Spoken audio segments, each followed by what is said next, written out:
owing to the fact that there has been a lot of worry into the family of the affected persons, and questions by Honorable Member Alice Nganga will be replied before the Departmental Committee for Matters, Administration and Internal Affairs. The member for Marsabit County, Honorable Naomi Wako, will be asking the Cabinet Secretary for Matters, Energy and Petroleum to provide a status report on the electricity connectivity to public institutions and households in Marsabit County and indicate the percentage of the said connectivity to these facilities.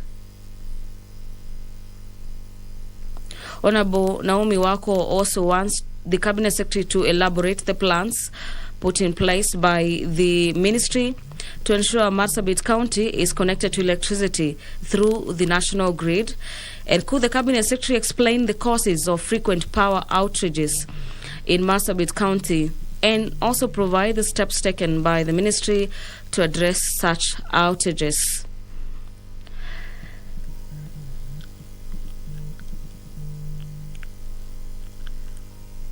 Finally, she wants to understand if the Cabinet Secretary could explain whether Kenya Power and Lighting Company adheres to the due process of issuing power interruption notices in Marsabit County before power outage occurs.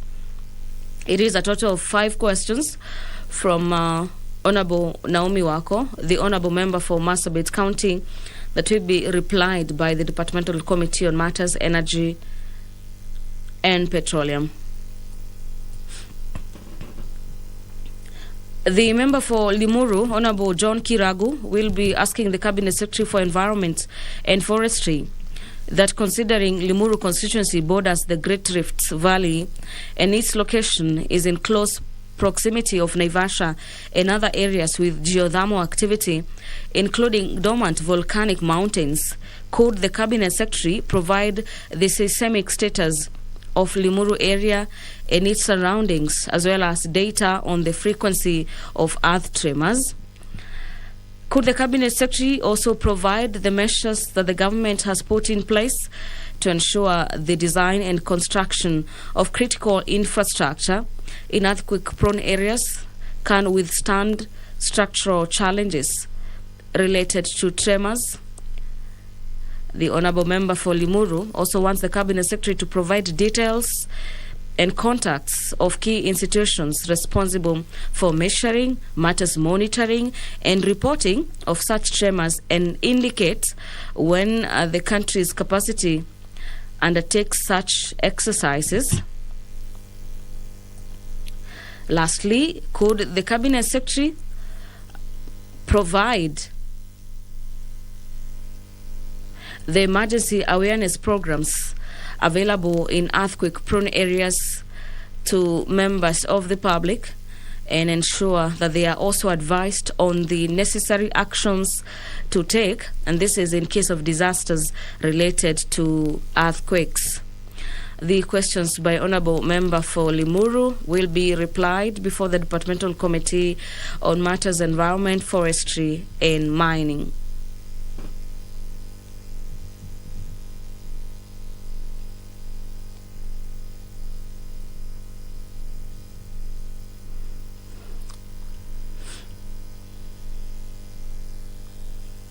We await to see if the House raises the requisite quorum this morning to allow for the commencement of business. And on your screens, you can see the sergeant at arms with sort of pieces of paper counting the number of members of Parliament accessing the chamber this morning, and immediately that particular quorum has been achieved, they will signal their counterparts inside the chamber as well as the Speaker to allow for the House to commence business this morning. Pursuant to Standing Orders number 44, subsection 2C, Honorable Naomi Wako, the member for Marsabit County, will be seeking a statement, and the statement is in regards to the delay in the issuance of the national identity cards to new applicants in Marsabit County. This statement that is being sought before the floor will be sort of forwarded to the Departmental Committee on Matters Administration and Internal Affairs. It is 9:43, 13 minutes after the usual time as per the calendar of the House, when the House is supposed to commence business. And we await to find out if the House indeed raises the quorum required to proceed or commence business this morning.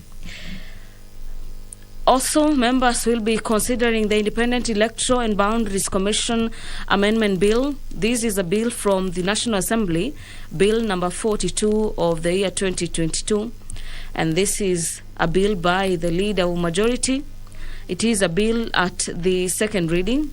And so members will sort of be giving their input and their contributions in regards to these particular amendments that seeks to sort of bring changes to the Independent Electoral and Boundaries Commission. The County Government's Additional Allocations Bill, Bill number 2 of the year 2022, it is a bill from the Senate, and this is a bill that is currently at the Committee of the Whole by the Chairperson, Budget and Appropriations Committee. And this particular bill is subject to recommittal.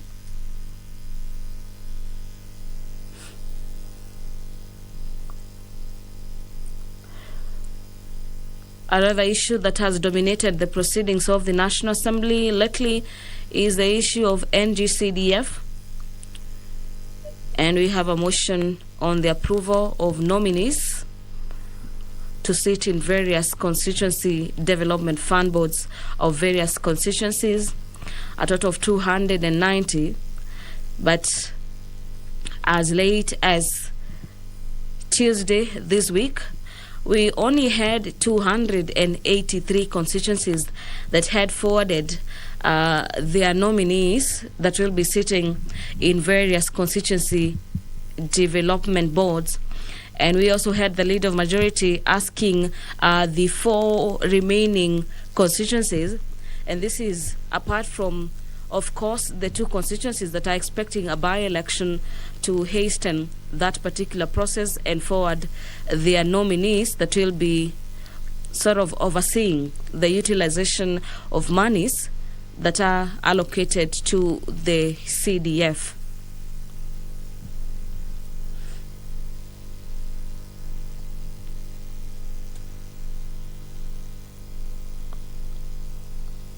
This particular motion on the approval of nominees to various national government constituencies development fund is a motion by the Chairperson Select Committee on the National Government Constituencies Development Fund that the House pursuant to I now direct the orders. Sergeant at Arms to ring the bell for another 10 minutes.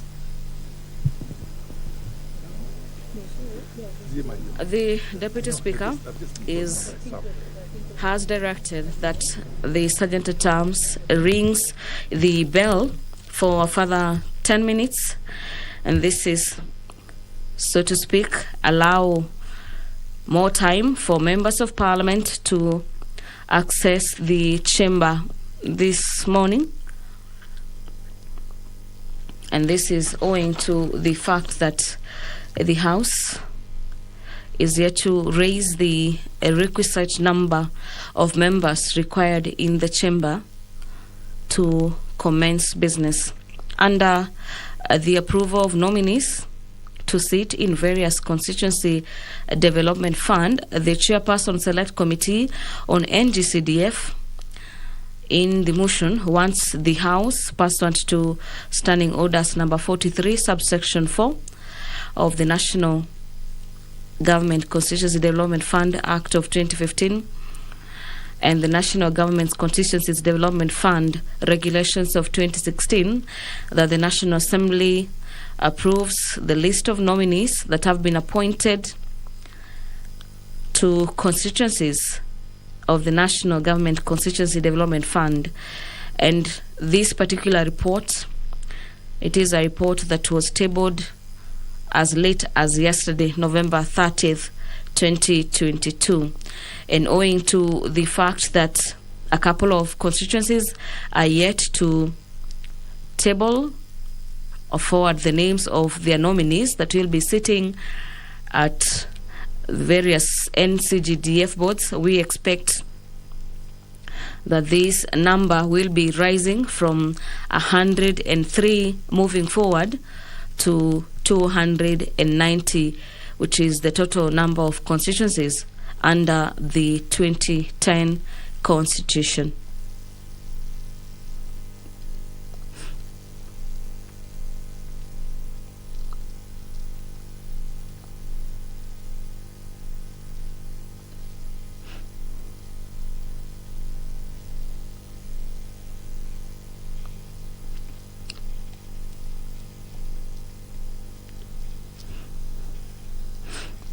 The House is later today expected to commence its long recess that will be sort of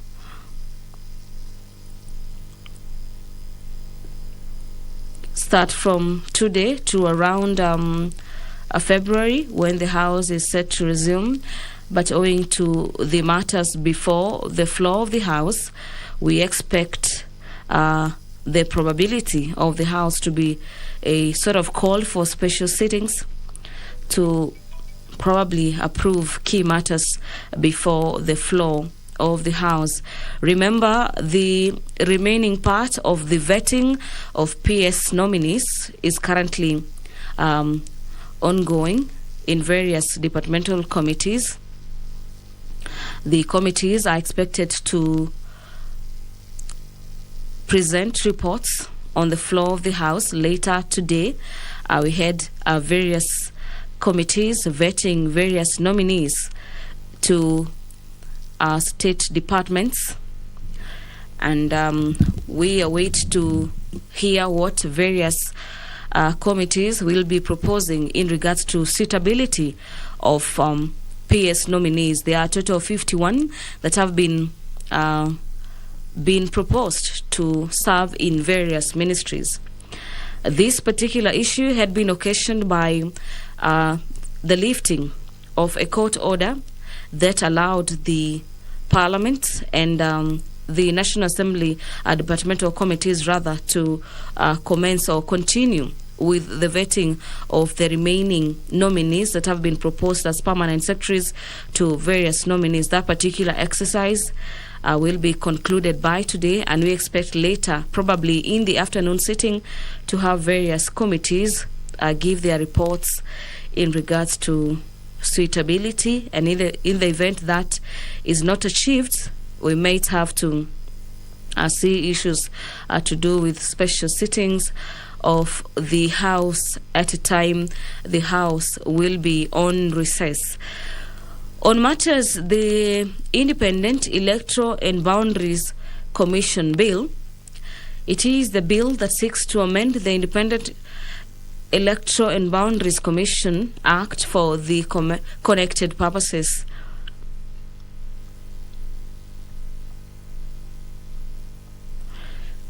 According to the proposals in the bill, the IEBC will have one man, one woman, nominated by the Parliamentary Service Commission, one person nominated by the Public Service Commission, one person nominated by the Political Parties Liaison Committee, one person nominated by the Law Society of Kenya, two persons nominated by the Inter-Religious Council.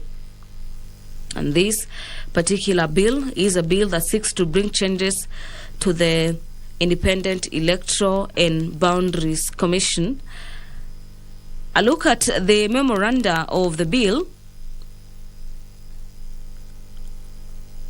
It seeks to amend the first schedule of the Independent Electoral and Boundaries Commission, number 9 of the year 2011, 2, change the composition of the selection panel that oversees the filing of vacant position in the Commission.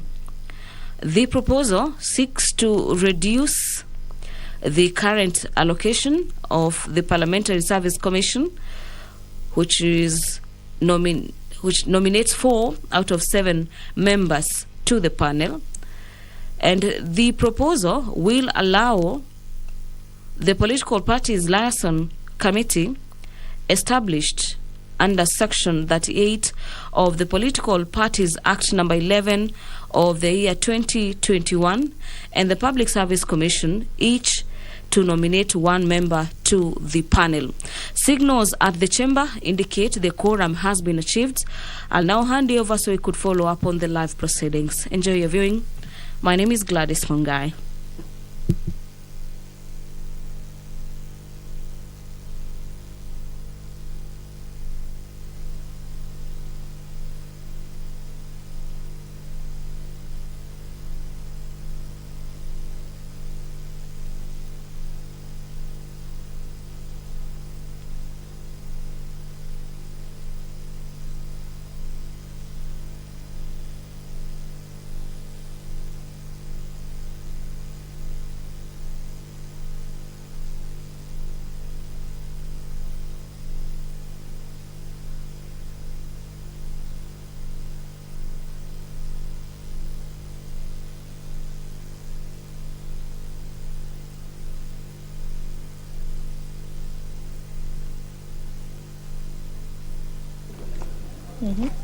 Yes.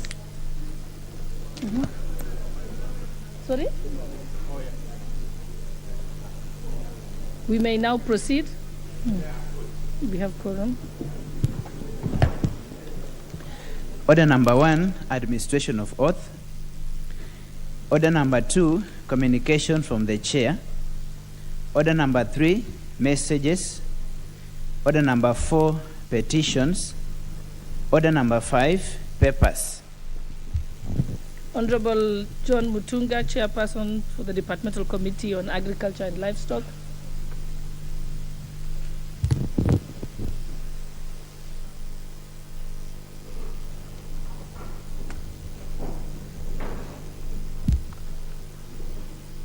Madam Speaker, I beg to lay the following paper on the table of the House today, Thursday, December 1st, 2022. Report on the Departmental Committee on Agriculture and Livestock on the vetting of the following nominees for appointment as Principal Secretaries. Number 1, Mr. Philip Kelo Hasama, State Department for Crop Development.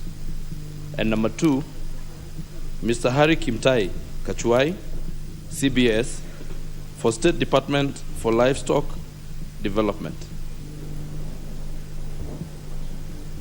Thank you, Mr. Speaker. Madam Speaker. Honorable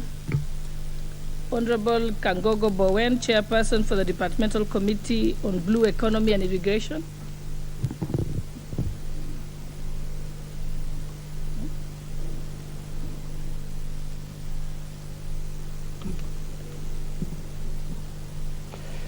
Honorable Speaker, I beg to lay the following paper on the table of the House today, Thursday, December 1st, 2022. The report of Departmental Committee on vetting of the following nominees for the appointment of Principal Secretaries. 1, Mrs. Betty Muthoni Njaki for State Department for Blue Economy and Fisheries.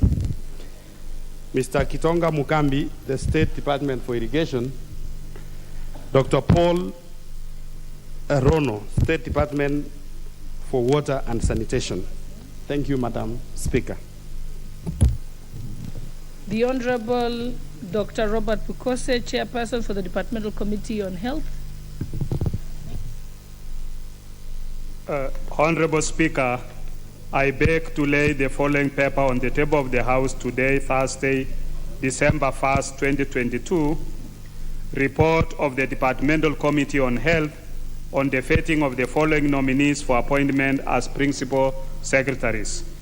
1, Engineer Peter Kiblagat Tum, CPS, State Department for Medical Services, and 2, Dr. Josephine Jerry Mburu Wahoko, State Department for Health Standards and Professional Management.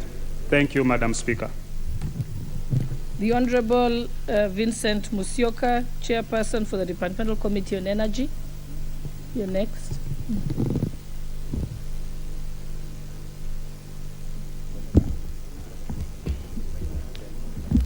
Honorable Speaker, I beg to lay the following paper on the table of the House today, Thursday, December 1st, 2022. Report of the Departmental Committee on Energy on the vetting of the following nominees for appointment as Principal Secretaries. 1, Mr. Alex Washira, State Department for Energy, and 2, Mr. Mohamed Liban, State Department for Petroleum. Thank you, Madam Speaker.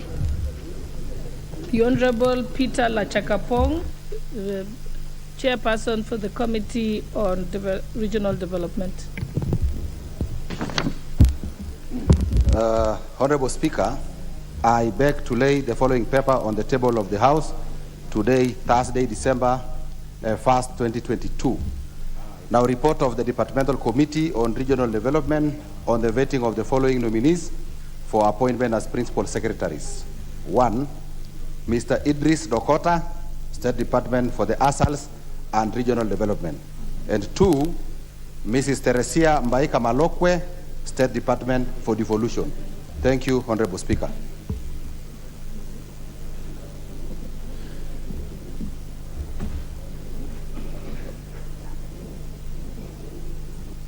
The Honorable Kuria, the Chairperson for the Departmental Committee on Finance and National Planning.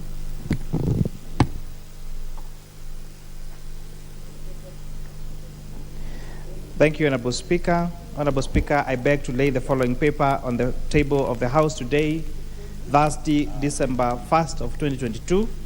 The report on the Departmental Committee on Finance and National Planning on the vetting of the following nominees for appointment as Principal Secretaries. Number 1, Dr. Christopher Kiprotich Kipto, State Department for National Treasury, and Mr. James Muhati Buyekane, State Department for Economic Planning. Thank you, Madam Speaker. The Honorable Julius Meli, Chairperson for the Departmental Committee on Education. Thank you, Honorable Speaker. Honorable Speaker, I beg to lay the following papers on the table of the House today, Thursday, December 1, 2022. The report of the Departmental Committee on Education and Research on the vetting of the following nominees for the appointment as Principal Secretaries. 1, Dr. Belio Kipsang, State Department for Basic Education. 2, Mrs. Esther Dara Moria, State Department for TVET. And 3, Mrs. Beatrice Muganda Inyangala, State Department for Higher Education and Research. Thank you, Honorable Speaker. The Honorable Jo Ngeno, Chairperson for the Departmental Committee on Housing, Urban Planning, and Public Works.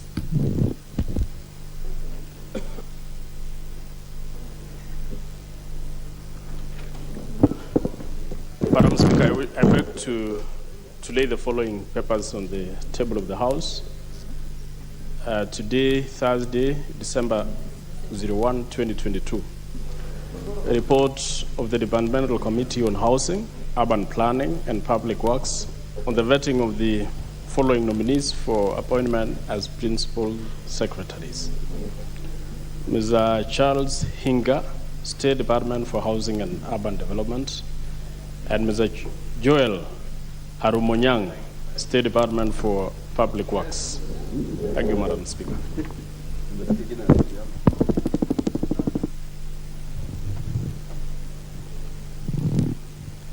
Next order.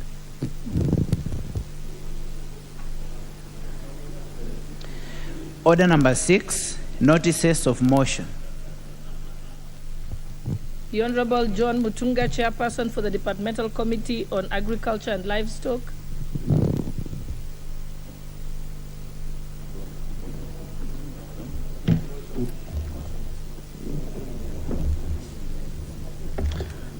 Madam Speaker, thank you.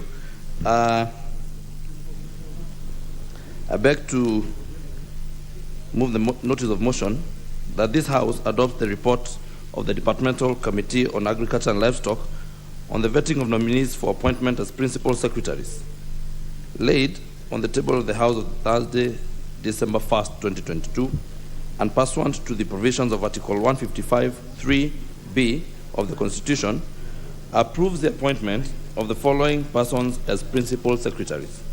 Number 1, Mr. Philip Kelo Hasama, State Department for Crop Development. And number 2, Madam Speaker, Mr. Hilary Kimtai Kachuai, CBS, State Department for Livestock Development. Thank you, Madam Speaker. The Honorable Kangogo Bowen, Chairperson, Departmental Committee on Blue Economy and Irrigation. Thank you, Honorable Speaker. Taking into consideration the findings of the Departmental Committee of Blue Economy, Irrigation in the report of the vetting of nominees for the appointment of principal secretaries, laid on the table of the House Thursday, December 1st, 2022, and pursuant to the provision of Article 155(3)(b) of the Constitution, approves the appointment of the following persons to principal secretaries. 1, Betsy Mudhoni Njaki for the State Department of Blue Economy and Fisheries. Mr. Gidonga Mugambi for State Department of Irrigation, and Paul Rono for State Department of Water and Sanitation. Thank you, Madam Speaker.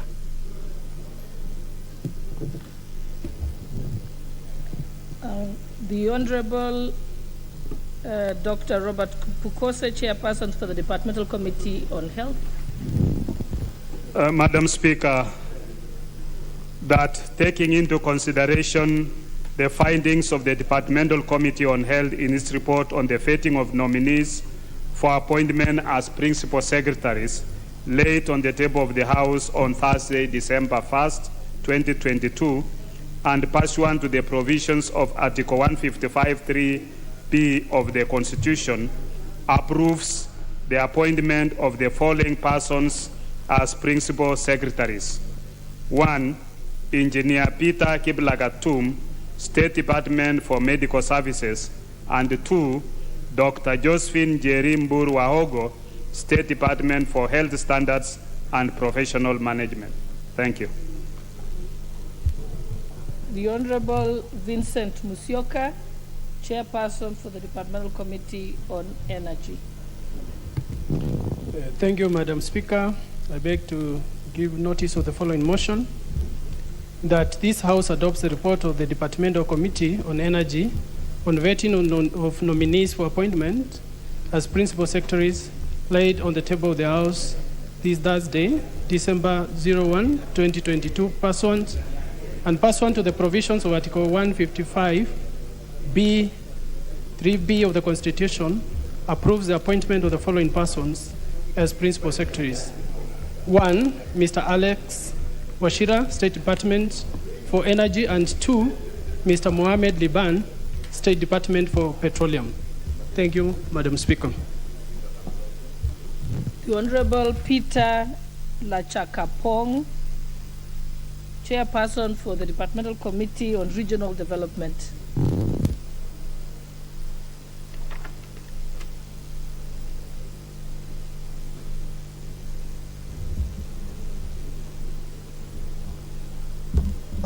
Honorable Speaker, I want to give notice of the following motion. That taking into consideration the findings of the Departmental Committee on Regional Development in its report on the vetting of nominees for appointment as principal secretaries, laid on the table of the House on Thursday, December 1st, 2022, and pursuant to the provisions of Article 155(3)(b) of the Constitution, approves the appointment of the following persons as principal secretaries. 1, Mr. Idris Dokota for the State Department for Asals and Regional Development. 2, Mrs. Teresia Mbaika Malokwe, the State Department for Devolution. Thank you, Honorable Speaker. The Honorable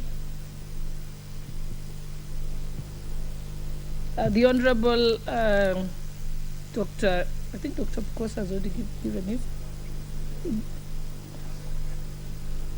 Yeah, the Honorable Julius Melly, Chairperson, Departmental Committee on Education. Thank you, Madam Speaker. Madam Speaker, I beg to move the following motion that, taking into consideration, I beg to give notice that taking into consideration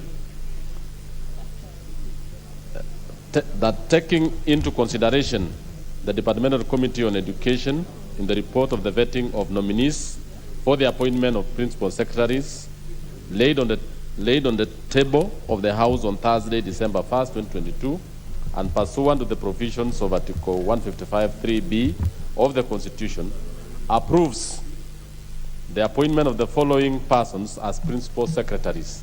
1, Dr. Belio Kipsang, State Department for Basic Education. 2, Ms. Esther Dara Moria, State Department for TVET. And 3, Ms. Beatrice Muganda Inyangala, State Department for Higher Education and Research. Thank you, Madam Speaker. Honorable Kuria, Chairperson, Departmental Committee on Finance and National Planning. Honorable Speaker, I beg to give notice of motion on appointment of principal secretaries. Honorable Speaker, that taking into consideration the findings of the Departmental Committee on Finance and National Planning in its report on the vetting of nominees for appointment as principal secretaries laid on the table of the House today, Thursday, December 1st, 2022, and pursuant to the provisions of Article 155(3)(b) of the Constitution, that this House approves the appointment of the following persons as principal secretaries. 1, Dr. Christopher Kiprotich Kipto, State Department for National Treasury. And 2, Mr. James Muhati Buyekene, State Department for Economic Planning. Thank you, Madam Speaker. The Honorable Alice Nganga, Chairperson, Departmental Committee on Social Protection. Thank you, Madam Speaker. I beg to lay the following papers on the table of the House today, Thursday, December 1st, 2022. Report on the Departmental Committee on Social Protection on the vetting of the following nominees for appointment as Principal Secretary. 1, Ms. Veronica Mweni Nduva, State Department for Gender and Affirmative Action. 2, Mr. Joseph Magosi Mutari, State Department for Social Protection, Senior Citizens Affairs. And 3, Mr. Ishmael Mande, for appointment, State Department for Youth Affairs. Thank you, Madam Speaker.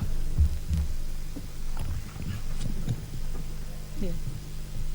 The Honorable Alice Nganga, you may give your notice of motion. Thank you, Madam Speaker. Notice motion. Departmental Committee on Social Protection, appointment of principal secretaries. That taking into consideration the finding of the Departmental Committee on Social Protection in its report on the vetting of nominees for appointment as principal secretary laid on the table of the House on Thursday, December 1st, 2022, and pursuant to the provision of Article 155(3)(b) of the Constitution, approves the following appointment of the following person as principal secretaries. 1, Veronica Mweni Nduva, State Department for Gender and Affirmative Action. 2, Mr. Joseph Magosi Mutari, State Department for Social Protection and Senior Citizens Affairs. And 3, Mr. Ishmael Mari Mandi, for appointment for State Department for Youth Affairs. Thank you, Madam Speaker.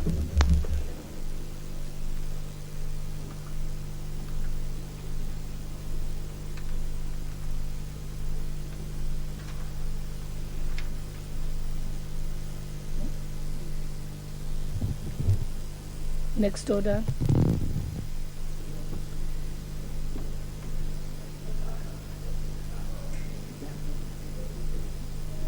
Order number 7, questions and statements.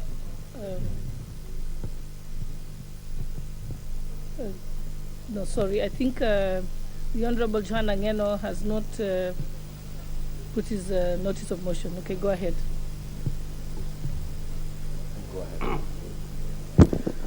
Madam Speaker, I wish to give notice of motion that taking into consideration the findings of the Departmental Committee on Housing, Urban Planning and Public Works in its report on the vetting of nominees for appointment as principal secretaries, laid on the table of the House on Thursday, December 01, 2022, and pursuant to the provisions of Article 155, 3B of the Constitution, approves the appointment of the following persons as principal secretaries. 1, Mr. Charles Hinga, State Department for Housing and Urban Development, and Mr. Joel Arumunyang, the State Department for Public Works. Thank you, Madam Speaker. May now proceed to the next order. Order number 7, questions and statements. What's your point of order? The Honorable John Gikaria. Thank you, Madam Speaker. I am just wondering where, because you are also supposed to move as a committee on environment, forestry, and mining, and we were supposed, my committee did finish our report writing yesterday, and we are supposed to move it today. Thank you, Madam Speaker. Yes, as soon as it makes its way to the House, it shall be approved, and then you will be able to do that, to table it. Thank you.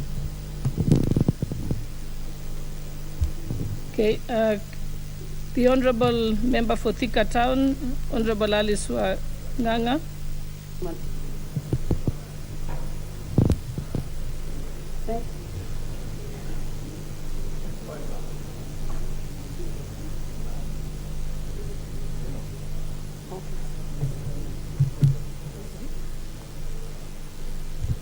Use the next mic, the mic next to you. Yes, there you are. This one. Thank you, Madam Speaker.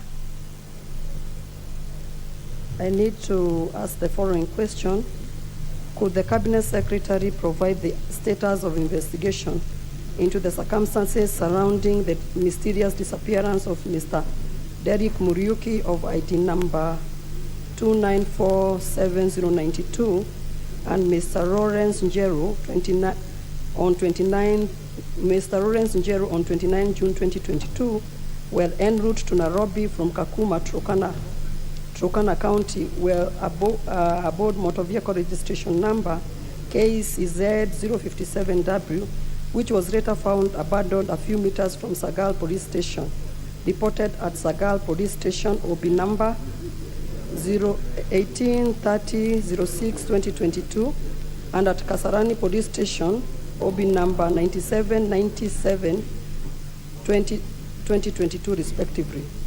Could the Cabinet Secretary provide the measures put into place to guarantee security for the immediate family members of the above-mentioned person, considering that they have been receiving threats on their lives since the mysterious disappearance of their loved ones? And 3, could the Cabinet Secretary assure the affected families that investigation into the incident will be fast-tracked? Thank you, Madam Speaker. The Honorable Member for Marsabit County, Honorable Naomi Wako. Thank you, Madam Speaker. I stand to ask the question 074 of 2022. Could the Cabinet Secretary provide a status report on the electricity connectivity to public institutions and households in Marsabit County, indicating the percentage of the said connectivity of these facilities? Number 2, could the Cabinet Secretary elaborate the plans to put in place by the Ministry to ensure that Marsabit County is connected to the electricity power through the national grid? Number 3, could the Cabinet Secretary explain the cause of frequent power outages in Marsabit County and provide the steps taken by the Ministry to address the said outages? Number 4, could the Cabinet Secretary explain whether Kenya Power and Lighting Company adheres to the due process of issuing power interruption notices in Marsabit County before the power outage occurs. The last, could the Cabinet Secretary provide the operational capacity of Kenya Power and Lighting Company to adequately supply power in the county? I thank you, Madam Speaker.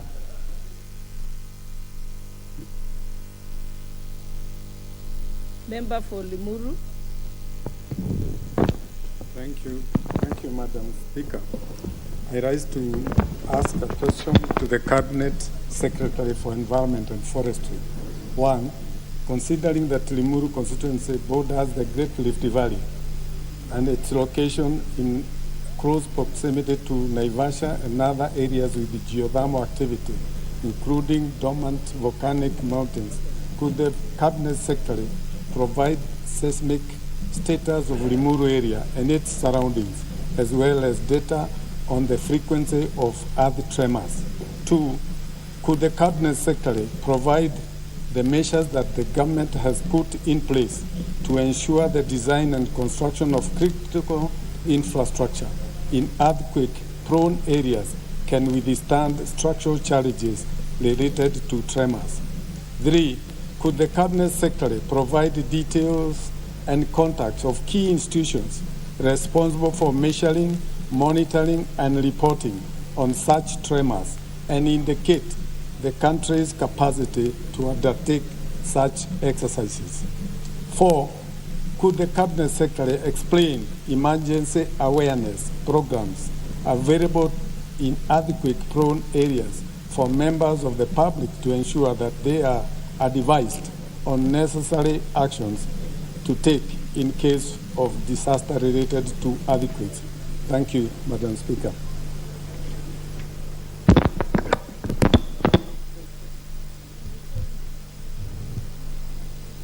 Statement by the member for Marsabit County, Honorable Naomi Wako. Thank you, Madam Speaker. Honorable Speaker, pursuant to the provisions of the Standing Order 44.2c, I seek to request a statement from the Chairperson of the Departmental Committee on the Administration and Internal Affairs regarding the delay in issuance of national identity cards to the new applicants in Marsabit County. Honorable Speaker, the predicament faced by the new applicants in obtaining identity cards due to their ethnicity is so discriminatory and further demonstrates how the delay may endanger the well-being of the applicants and their families. As a result, traveling to other parts of the country becomes a challenge due to lack of an identity card, which is a mandatory pass at the various police checkpoints along Moyale-Isiolo Road. Honorable Speaker, majority of school leavers in Marsabit County seeking identity cards to apply for university, college, or other education and funding by the Higher Education Loans Board have experienced prolonged delayed in issuance of the national identity cards. Consequently, student identity card negates the university provision, which states that students must identify themselves by providing identity cards whenever required. Moreover, those applying to replace lost or misplaced cards are also forced to wait for long before they can be issued with new cards.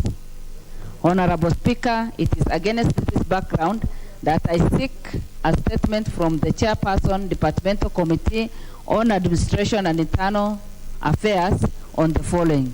Could the Chairperson explain why there has been a delay in issuance of identity cards to the new applicants from Marsabit County? Number two, what measures is the ministry putting in place to ensure that the new applicants obtain identity cards? I thank you, Honorable Speaker.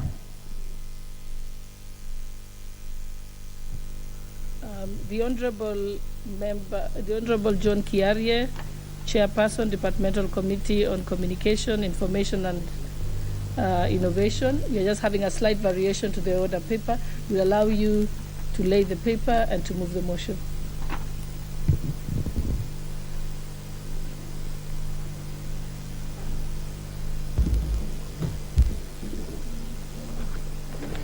Thank you very much, Madam Speaker. Madam Speaker, I beg to lay the following paper on the table of the House today, Thursday, December 1, 2022. This is the report of the Departmental Committee on Communication, Information and Innovation on the vetting of the following nominees for appointment as Principal Secretaries. 1. Professor Edward Waswa Kisiangani to the State Department for Broadcasting and Telecommunication. And 2. Engineer John Kipchumba Tanui to the State Department for Information, Communication, Technology and Digital Economy. Thank you very much, Madam Speaker. You may proceed to move your motion. Madam Speaker,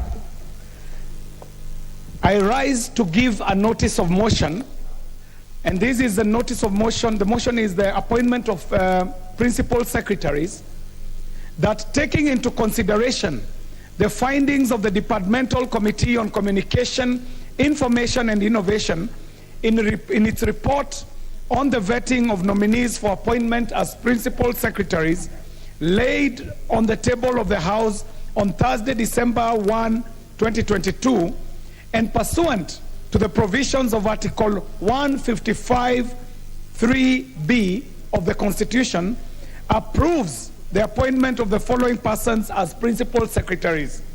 1. Professor Edward Waswa Kisiangani to the State Department for Broadcasting and Telecommunication. And 2. Engineer John Kipchumba Tanui to the State Department for ICT and Digital Economy. Thank you very much, Madam Speaker. Next order.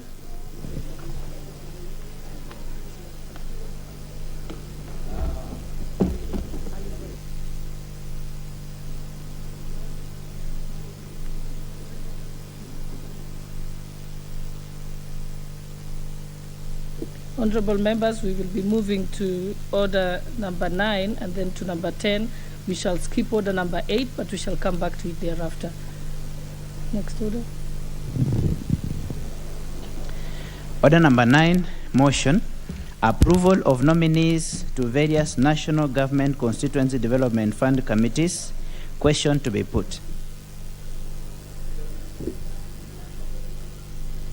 Honorable members, I now put the question that this House adopts the report of the Select Committee on the National Government Constituencies Development Fund laid on the table of the House on Tuesday, November 29, 2022, and pursuant to the provisions of Section 43(4), the National Government Constituency Development Fund Act of 2015, and paragraphs 5(2) and 10 of the National Government Constituencies Development Fund Regulations 2016, approves the list of nominees for the appointment to the following 103 constituency committees of the National Government Constituency Development Fund as listed in pages 494 to 541 as in the order paper.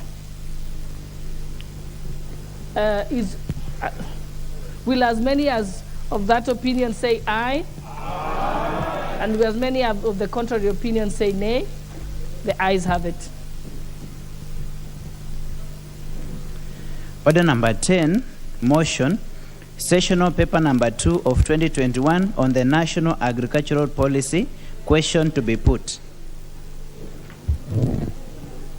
Honorable members, I now put the question that this House adopts sessional paper number 2 of 2021 on the National Agricultural Policy laid on the table of the House on Tuesday, February 8, 2022. Will as many of that opinion say aye? Aye. Will as many of the contrary opinion say nay? The ayes have it.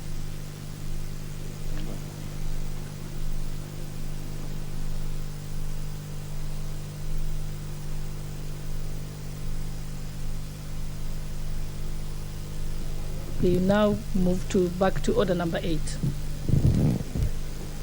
Order number 8, motion.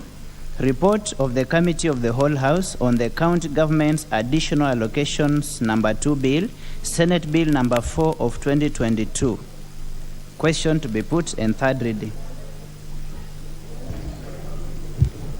Honorable members, before I proceed to put the question for the agreement with the report of the Committee of the Whole House on this particular bill, I wish to state that my attention has been drawn to a certain procedural lapse that took place yesterday afternoon during the consideration of the bill at the Committee of the Whole House stage.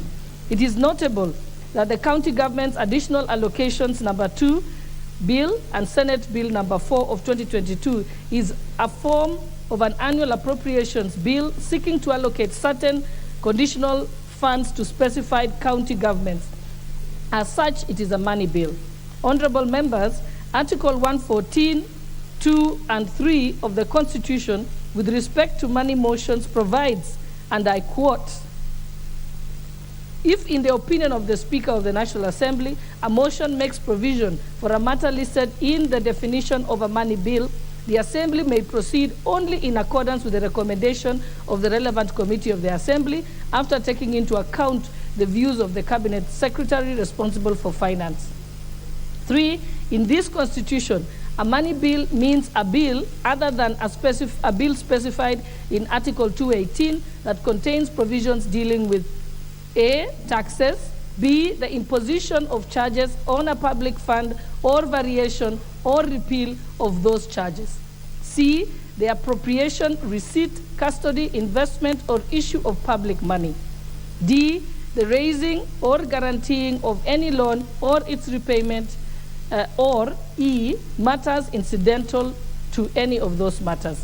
Honorable members, from the above, it is observed that before the House proceeds with the consideration of any motion with monetary implications, the relevant committee of the House, is in this case the Budget Appropriation Committee, must make recommendation after taking into account the views of the Cabinet Secretary of the National Treasury. As contained in order paper of yesterday afternoon, there were certain proposed amendments to the bill which were subject to the provisions of Article 114 of the Constitution. The amendments, which were proposed by the member of Mara, the Honorable Kareke Mbiku, CBS MP, sought to amend the first schedule of the bill to reallocate certain funds for the construction of county headquarters for 5 counties. Instructively, honorable members, it is observed that during the sitting, the chairperson of the Budget and Appropriations Committee pronounced himself as there being agreement from the committee regarding the amendment. However, I have not received any evidence, either by way of committee report or correspondence, to confirm that the consultations contemplated under Article 114 of the Constitution between the committee and the National Treasury took place.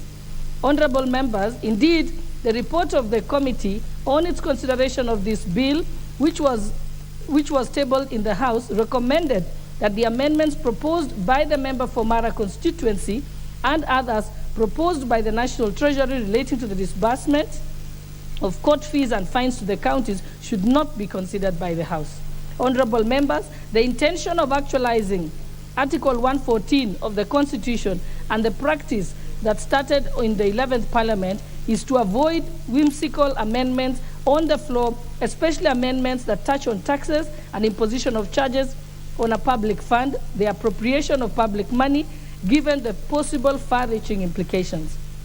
Honorable members, additionally, it should further be noted that this bill that was passed annually, will be passed annually. As such, any matters that may have been left out can be revisited in the next bill once the requisite consultations have taken place.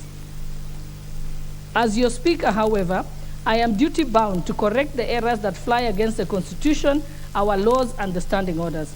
Article 114 limitations on the amendments proposed by the member for Mara was not lifted before consideration of the Committee of the Whole House yesterday.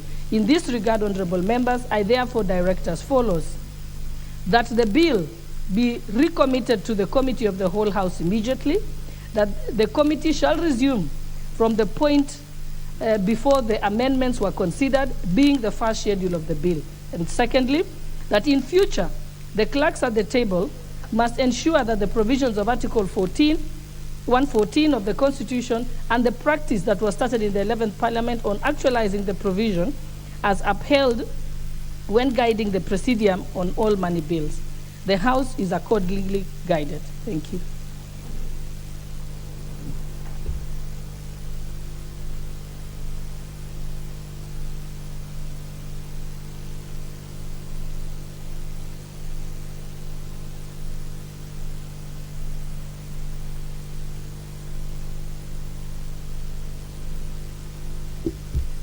In view of that communication, we can now move to order number 12. Yeah. Order number 12, Committee of the Whole House.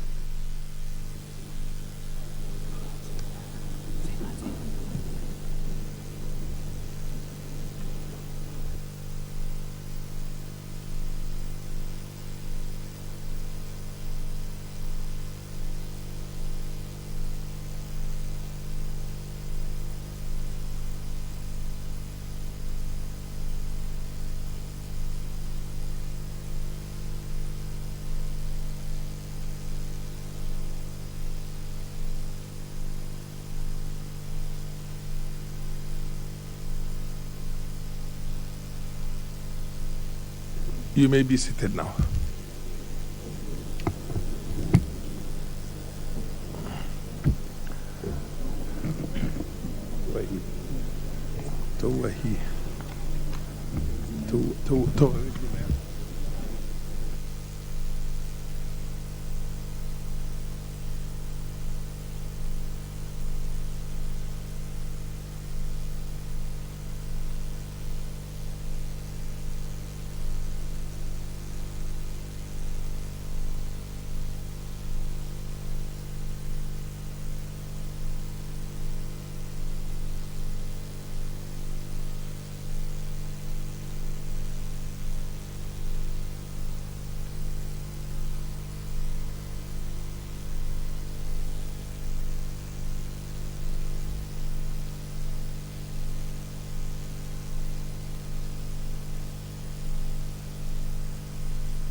Order, honorable members, we shall go back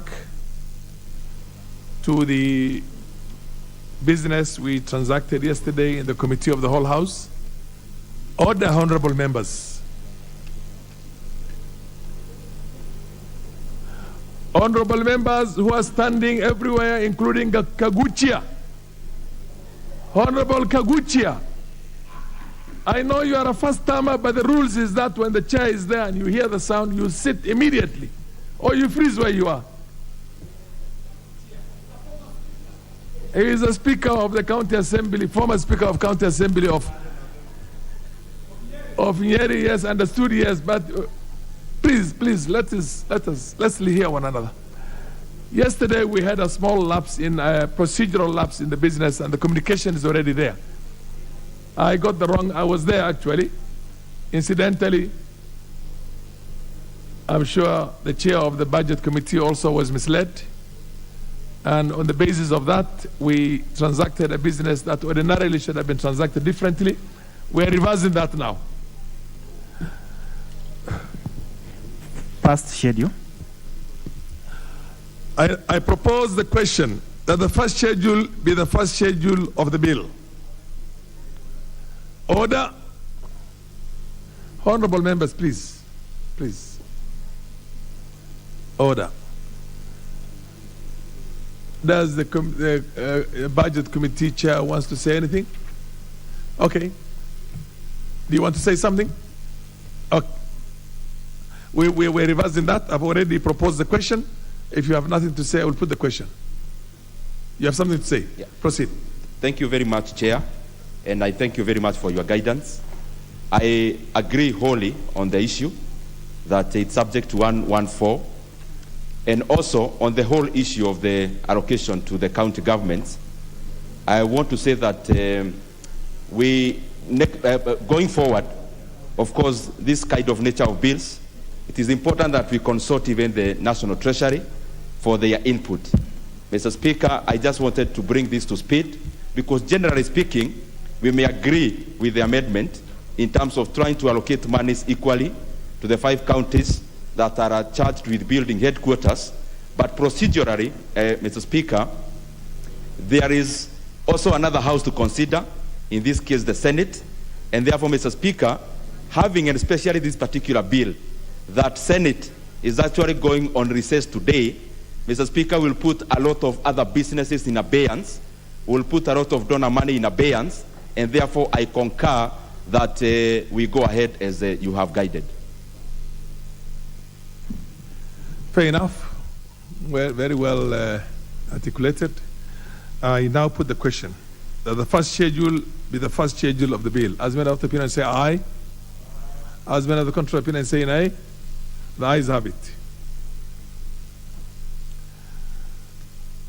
Honorable members, we have concluded that. I now call upon the mover of the bill to move reporting. Thank you very much, Honorable Chair. I beg to move that the committee do report to the House its consideration of the county government's additional allocation number 2 bill, Senate Bill number 4 of 2022, and its approval thereof without amendments. Indeed, precisely. Honorable members, I now put the question, which is that the committee do report to the House its considerations of the county government's additional allocations, number 2, Bill, Senate Bill number 4 of 2022, and its approval thereof without amendments. As many of the opinion say aye. As many of the contrary opinion say nay. The ayes have it. We have concluded this.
I now call upon the chairperson to report to the House.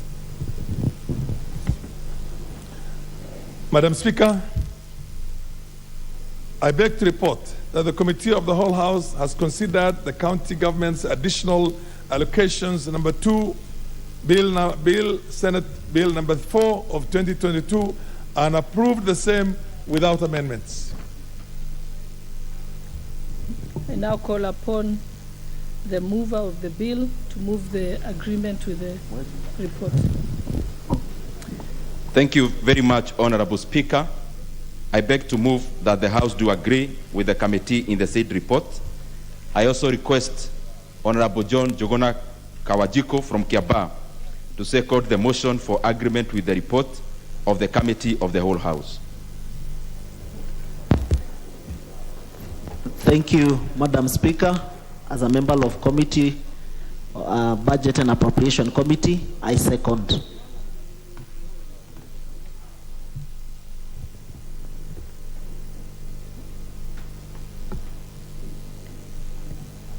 honorable members,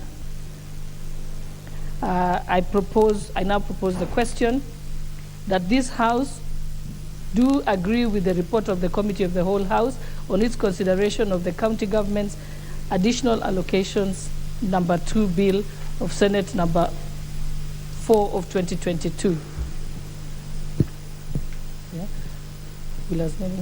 Will as many of that opinion say aye? Aye. Will as many of the contrary opinion say nay? The ayes have it.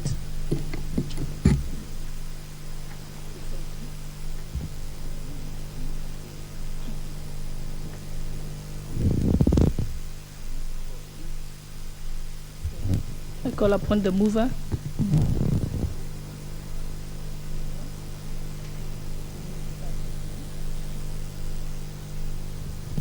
Mover to proceed to third reading.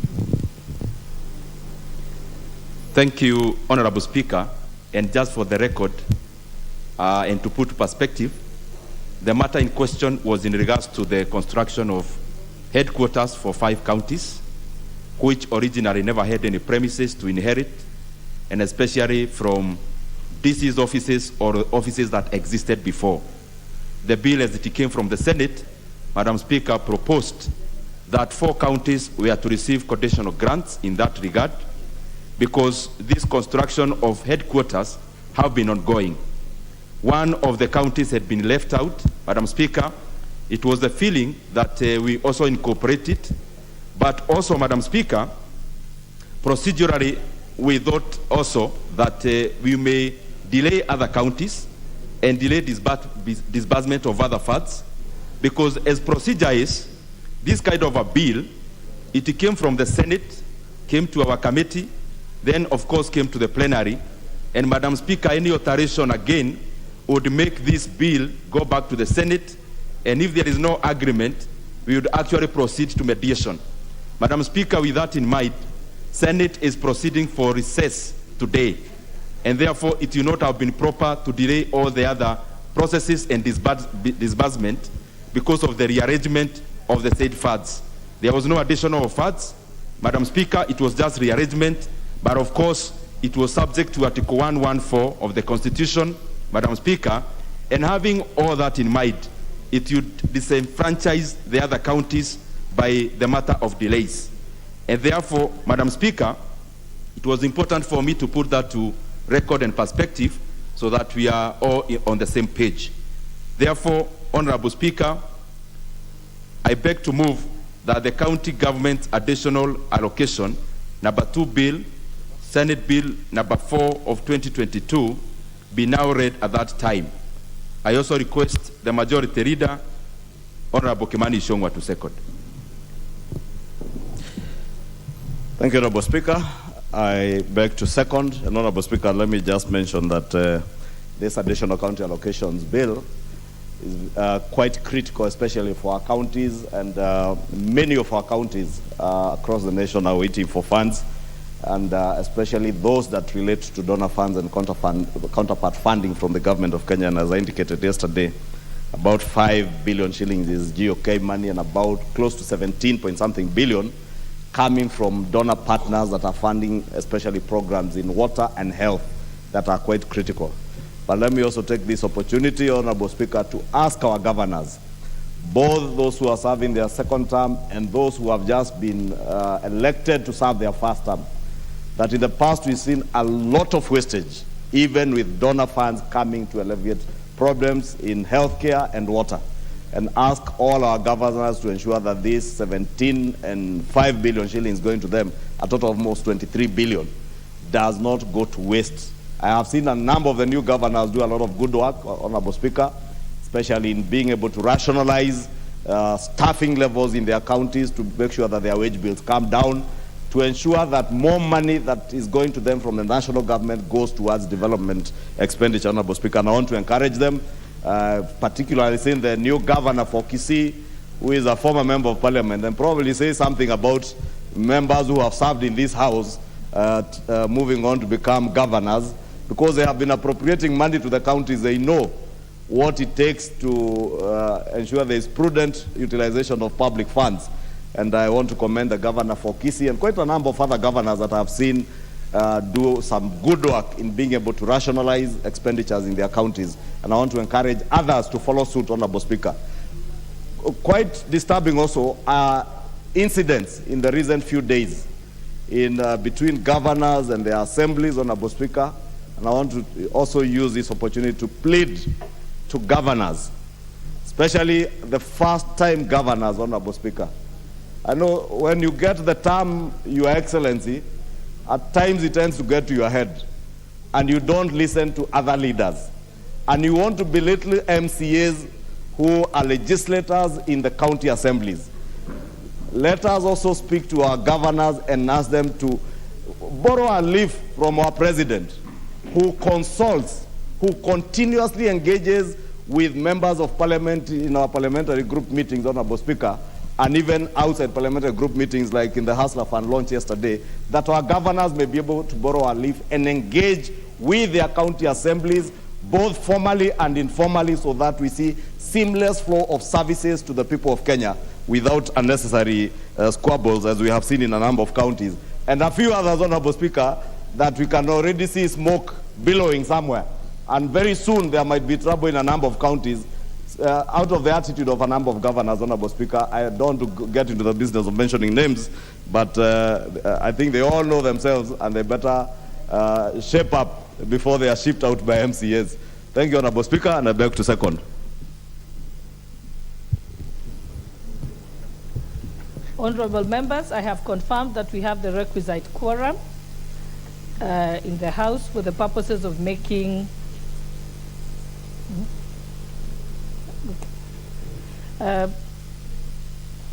I now propose the question, which is that the county government's additional allocations number 2 bill, Senate Bill number 4 of 2022, be now read a third time.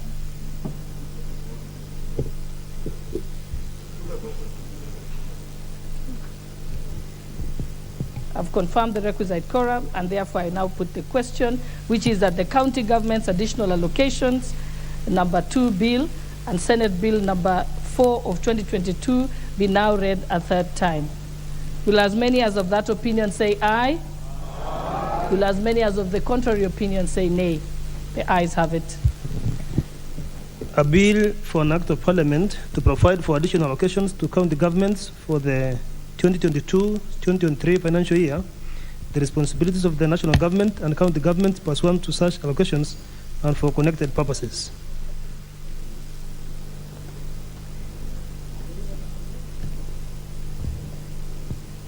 Order number 11, motion, approval of nominees to various national government constituency development fund committees. Chairperson for the Select Committee on National Government Constituencies Development Fund, Honorable Sirma. Madam Speaker, I beg to move that pursuant to the provisions of Section 43(4) of the National Government Constituency Development Fund Act 2015 and paragraph 5(2) and 10 of the National Government Constituency Development Fund Regulations 2016, this House approves the list of nominees for appointment of the following 2 constituencies committee of the National Government Constituency Development Fund, laid on the table of the House on Wednesday, November 30th, 2022. Madam Speaker, the 2 constituencies were new, which have come in, and we laid them on the table yesterday, and that is Ndiwa constituency and Isiolo South. Madam Speaker, all the others we have been able to finalize, so therefore we have only a balance of about 3 constituencies which have not submitted, Madam Speaker, and I wish to urge those other members to ask their fund managers to expedite the process so that we may be at par in terms of the procedure we are doing. Madam Speaker, I beg to move.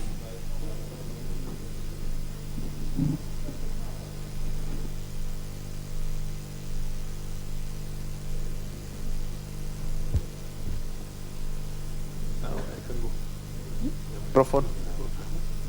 I beg to ask Honorable Kiarie to second the motion.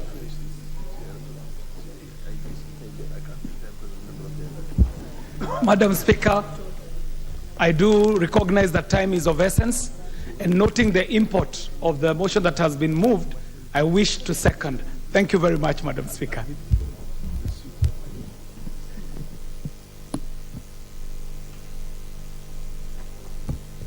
Honorable members, I now propose the question that pursuant to the provisions of Section 43(4) of the National Government Constituency Development Fund Act of 2015 and paragraphs 5(2) and 10 of the National Government Constituency Development Fund Regulations 2016, this House approves the list of nominees for the appointment to the following 2 constituency committees of the National Constituency Development Fund laid on the table of this House on Wednesday, November 30th, 2022, as listed in pages 543 and 542 to 543 of today's order paper.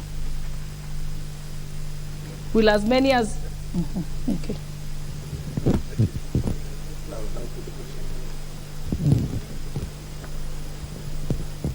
I now put the question that pursuant to the provisions of Section 43(4) of the National Government Constituency Development Fund Act of 2015 and paragraphs 5(2) and 10 of the National Government Constituency Development Fund Regulations 2016, this House approves the list of nominees for the appointment to the following 2 constituency committees of the National Government Constituency Development Fund laid on the table of this House on Wednesday, November 30th, 2022, as listed in pages 543 to 542 and 500 to 543 as set out in today's order paper.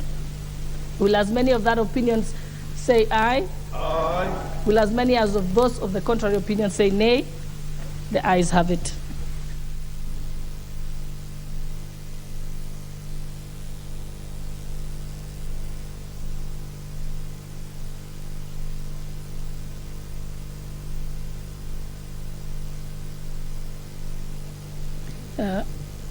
Honorable members, I think we should continue to receive the reports from the various committees as they become readily available.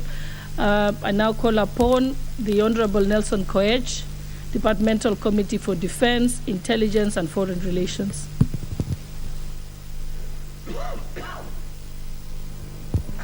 Seems he's not here. We are now call upon the Honorable Samuel Chepkonga, Chairperson, Committee on Delegated Legislation.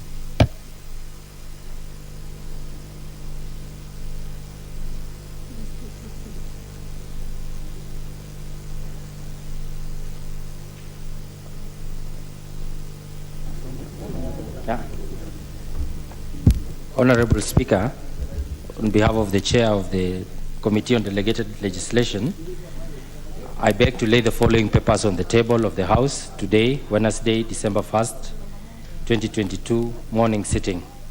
Report on the Select Committee on Delegated Legislation on its consideration of the adjustment of export levy for inflation made under the Miscellaneous Fees and Levies Act Regulation 2022, Legal Notice number 203 of 2022. 2. Report on the Select Committee on Delegated Legislation on its consideration of the adjustment of rates of excess duty for inflation regulation 2022, legal notice number 204 of 2022. Number 3, Madam Speaker, report of the Select Committee on Delegated Legislation on its consideration of the statutory instruments, exemptions from expiry regulations 2022, legal notice number 214 of 2022, and report of the Select Committee on Delegated Legislation on its consideration of the statutory instrument exemption from expiry number 2, regulations of 2022, legal notice number 218 of 2022. Thank you, Madam Speaker. Honorable Leader of Majority, Honorable Kimani Ichung'wah, Are you going to give on behalf of the chairperson? Oh. Okay, you know, just...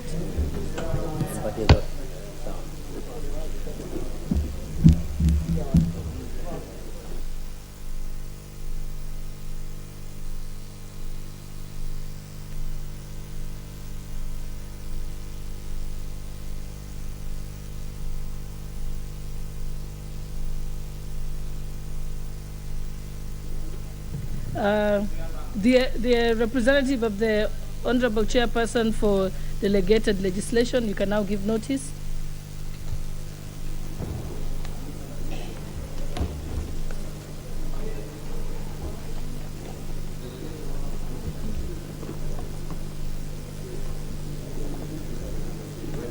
Honorable Speaker, I beg to give notice to the following motion, that this House adopts the report of the Committee on Delegated Legislation on its consideration of the adjustment of rates of export levy for inflation regulation 2022 laid on the table of the House on Thursday, December 1st, 2022, and pursuant to the provisions of the Section 15(4) of the Statutory Instruments Act 2013, approves the adjustment of rates of export levy for inflation regulation published as legal notice number 177 of 2022. Additionally, Madam Speaker, I beg to give notice of the following motion, that this House adopts the report of the Committee on Delegated Legislation on its consideration of the adjustment of rates of excise duty for inflation regulation 2022 laid on the table of this House on Thursday, December 1st, 2022, and pursuant to the provisions of the Section 10(3) of the Excise Duty Act 2015, approves the adjustment of rates of excise duty for inflation regulation 2022 published as legal notice number 176 of 2022.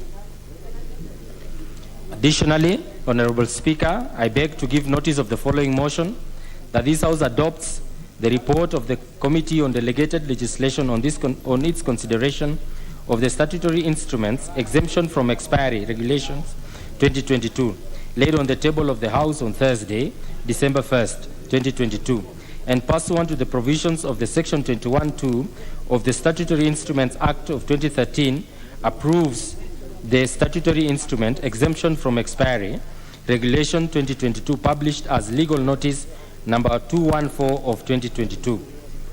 And finally, Honorable Speaker, I beg to give notice of the following motion, that this House adopts the report of the Committee on Delegated Legislation on its consideration of the statutory instrument exemption from expiry number 2, regulation 2 of 2022 laid on the table of the House on Thursday, December 1st, 2022, and pursuant to the provisions of this section of Section 21(2) of the Statutory Instruments Act of 2013, as read together with the revisions of Law Act Cap 1, approves the statutory instrument exemption from expiry number 2 regulations 2022 published as legal notice number 218 of 2022. Thank you, Chair. Madam Speaker. The Honorable Member Nelson Koech, Chairperson, Departmental Committee on Defense, Intelligence and Foreign Relations, can lay the paper and give you a notice of motion. Okay, we can move to the next person. The Honorable James Gakuya, Chairperson for Departmental Committee on Trade, Industry and Cooperatives.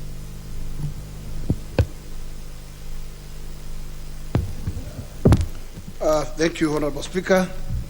Honorable Speaker, let me take this opportunity to lay the following papers on the table of the House today. Reports of the Departmental Committee on Trade, Industry and Cooperatives on nominees for appointments of principal secretaries. One, Mr. Alfred K. Obudo, State Department for Trade. Mr. Abubakar Hassan, State Department for Investment Promotion. Mr. Juma Makwana, State Department for Industry. Mr. Patrick Kiburi Kiremi, State Department for Cooperatives. 5, Mrs. Susan Mongeni, State Department for MSC's Department. Thank you, Honorable Speaker.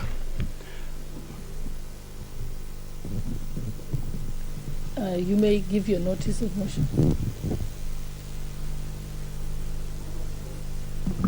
Honorable Speaker, I see your indulgence whether I can proceed by.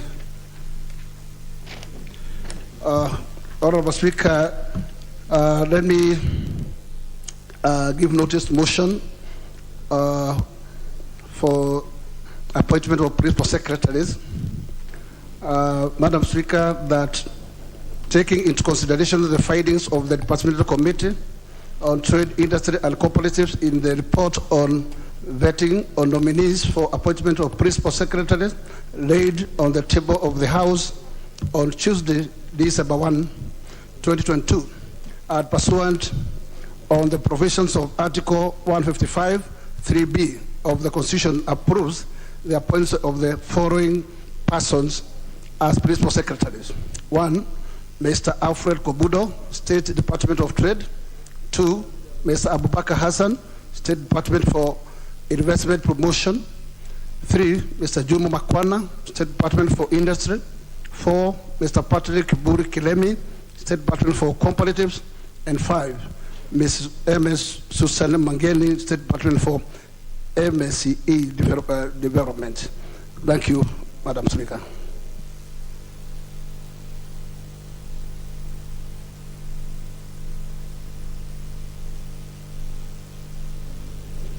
Thank you, Honorable Speaker. I beg to lay the following papers on the table of the House today, Thursday, December 1st, 2022. Report on the Department Committee on Environment, Forestry and Mining on the vetting of the following nominees for appointment as principal secretaries. Engineer Festus Kipkoech Ngeno, State Department for Environment. 2, Mr. Ephantas Kimodo Kimani, State Department for Forestry. 3, Mr. Elijah Getumbu Mwangi, State Department for Mining. Honorable Speaker, I also beg to appointment of a principal secretary to give notice of motion taking into consideration the finding of the Departmental Committee on Environment, Forestry and Mining in its report on the vetting of nominees for appointment as principal secretary laid on the table of the House on Thursday, December 1st, 2022, and pursuant to the provisions of Article 155, 3, subsection B of the Constitution, approves the appointment of the following persons as principal secretaries. 1, Engineer Festus Kipkoech Ngeno, State Department for Environment. 2, Mr. Ephantas Kimodo Kimani, State Department for Forestry. And 3, Mr. Elijah Getumbu Mwangi, State Department for Mining. Thank you, Honorable Speaker. You may move the motion.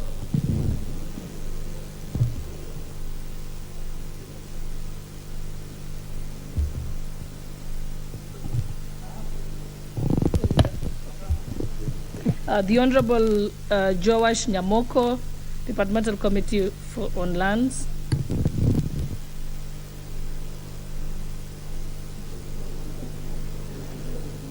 I thank you, Madam Speaker. Honorable Speaker, I beg to lay the following paper on the table of the House today, Thursday, December 1st, 2022. Report of the Departmental Committee on Lands on the vetting of Honorable Nixon Correll for the appointment as Principal Secretary, State Department for Lands and Fiscal Planning.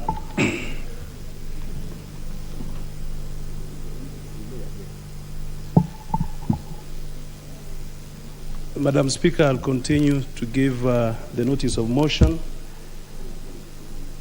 for the appointment of Principal Secretary, the State Department of Lands and Fiscal Planning, that taking into consideration the findings of the Departmental Committee on Lands in its reports on the vetting of nominee for appointment as Principal Secretary laid on the table of the House on Thursday, December 1st, 2022, and pursuant to the provisions of Article 155, 3B of the Constitution, approves the appointment of Honorable Nixon Correll as the Principal Secretary, State Department of Lands and Fiscal Planning.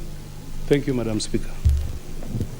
Thank you. The Honorable Sir George Murugara, the Chairperson, Justice, Legal Affairs Committee.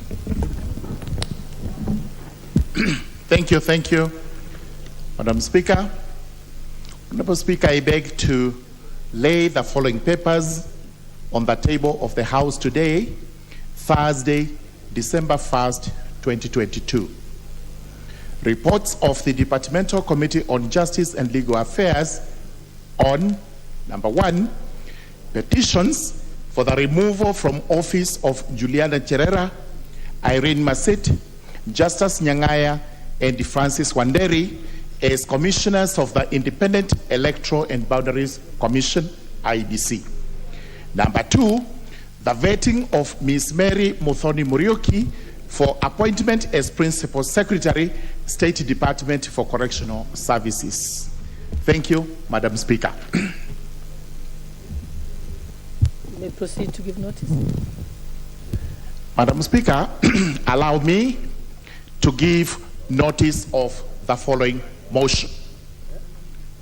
That this House considers and adopts the report of the Departmental Committee on Justice and Legal Affairs on the petitions by the Republican Liberty Party, Reverend Dennis Ndwega Ndumbe, Mr. Geoffrey Lagat, and Mr. Ogwo Steve Jerry, seeking the removal of 4 specified commissioners of the Independent Electoral and Boundaries Commission, IEBC, laid on the table of the House on Thursday, December 1st, 2022, and pursuant to the provisions of Article 251(3) of the Constitution, number 1, finds that A, the petition by the Republican Liberty Party discloses serious violations of the Constitution or other laws as a ground for removal of Ms. Juliana Woge Cherera,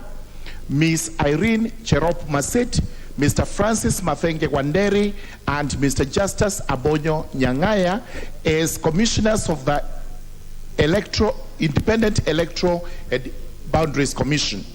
B, that the petition by Reverend Dennis Ndwega Ndumbe discloses serious violations of the Constitution or other laws, gross misconduct, and incompetence as grounds for the removal of Ms. Juliana Wonge Cherera, Ms. Irene Cherop Maset, and Mr. Francis Mathenge Wanderi, and Mr. Justus Abonyo Nyang'aya as commissioners of the Independent Electoral and Boundaries Commission. Number C, that the petition by Geoffrey Lagat discloses serious violations of the Constitution or other laws, gross misconduct, and incompetence as grounds for the removal of Ms. Juliana Wonge Cherera, Ms. Irene Cherop Maset, Mr. Francis Mathenge Deritu, and Mr. Justus Abonyo Nyang'aya as commissioners of the Independent Electoral and Boundaries Commission. Number D, that the petition by Ogwo Steve Jerry discloses serious violations of the Constitution or other laws, gross misconduct, and incompetence as grounds for removal of Ms. Juliana Wonge Cherera, Ms. Irene Cherop Maset, Mr. Francis Mathenge Wanderi, and Mr. Justus Abonyo Nyang'aya as commissioners of the Independent Electoral and Boundaries Commission. Number 2, the House resolves, 1, that the petitions herein, together with the material in support thereof, be sent to His Excellency the President pursuant to Article 251(3) of the Constitution. Number 2, that His Excellency the President appoints a tribunal to deal with the matters in accordance with Article 251(5) of the Constitution. And number 3, that His Excellency the President suspends the commissioners herein pending the determination by the tribunal. Thank you, Madam Speaker.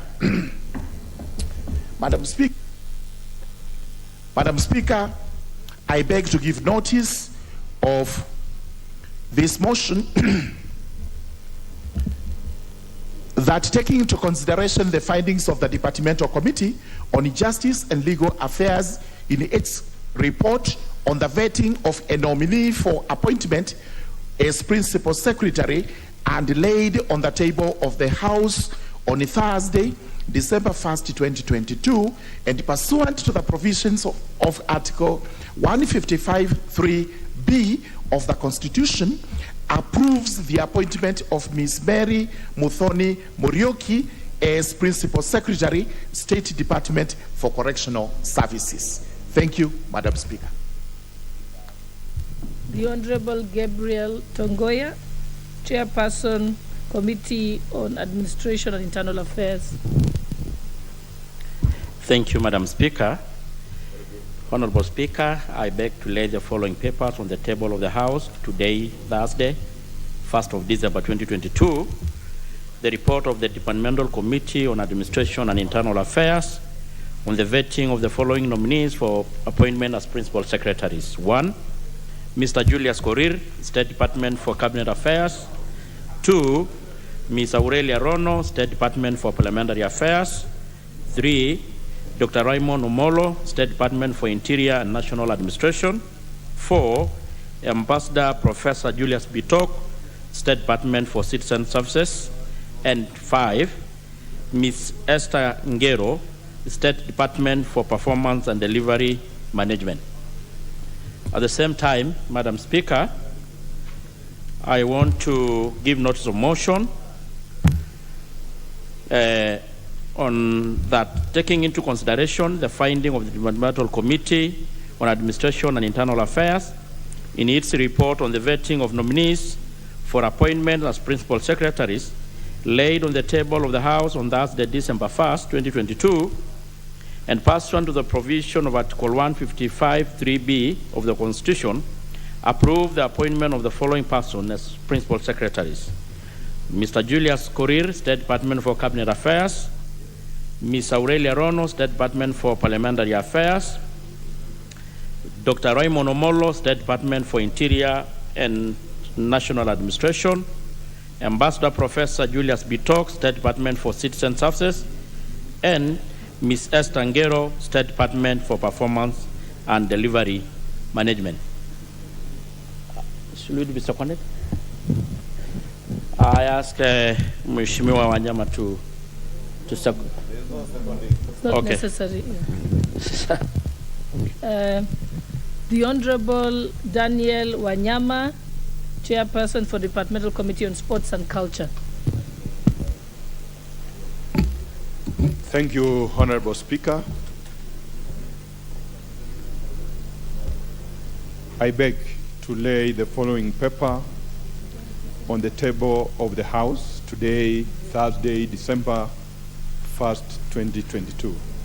Report of the Departmental Committee on Sports and Culture on the vetting of the following nominees for appointment as Principal Secretaries: Mr. Jonathan Mwangangi Mweke, State Department for Sports and the Arts, and Ms. Umi Mohammed Bashir, State Department for Culture and Heritage.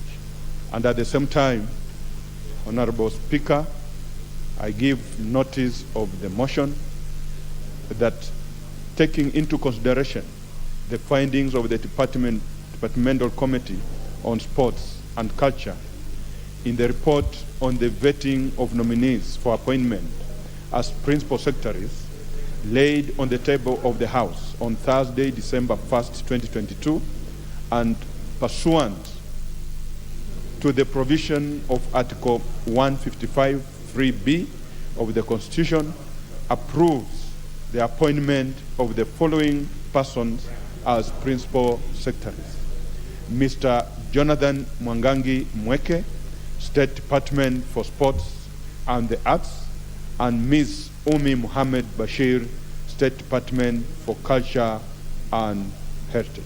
I thank you, Honorable Speaker. The Honorable Eric Mushangi, Chairperson, Departmental Committee on Labor. Thank you, Honorable Speaker. I beg to lay the following paper on the table of the House today, Thursday, December 1st, 2022. Report of the Departmental Committee on Labor on the vetting of the following nominees for appointment as Principal Secretaries: 1, Mr. Geoffrey Kaituko, State Department for Labor and Skills Development, and 2, Mr. Amos Gadesha, State Department for Public Service. At the same time, Honorable Speaker, I wish to give a notice of motion on the appointment of principal secretaries, that taking into consideration the findings of the Departmental Committee on Labor in its report on the vetting of nominees for appointment as principal secretaries, laid on the table of the House on Thursday, December 1st, 2022, and pursuant to the provisions of Article 155, 3B of the Constitution, approves the appointment of the following persons as principal secretaries. 1, Mr. Geoffrey Kaituku, State Department for Labor and Skills Development, and 2, Mr. Amos Gadesha, State Department for Public Service. Thank you, Honorable Speaker. What's your point of order, Honorable Rosa Buyo? Thank you, Madam Speaker. Madam Speaker, I'd like to bring it to the attention of the Speaker that we currently do not have quorum. Thank you, Madam Speaker.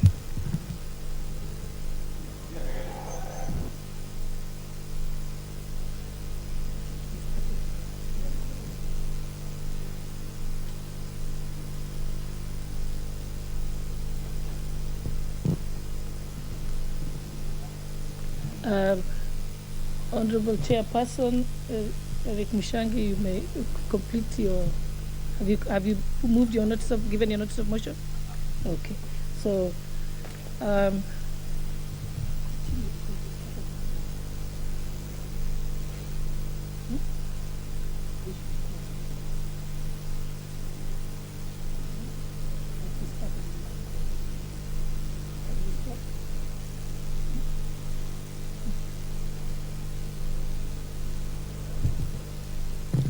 Sergeant Tams, maybe you can ring the bell for another 10 minutes.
Honorable members, kindly do not leave We have called for quorum, so I think it's... yeah.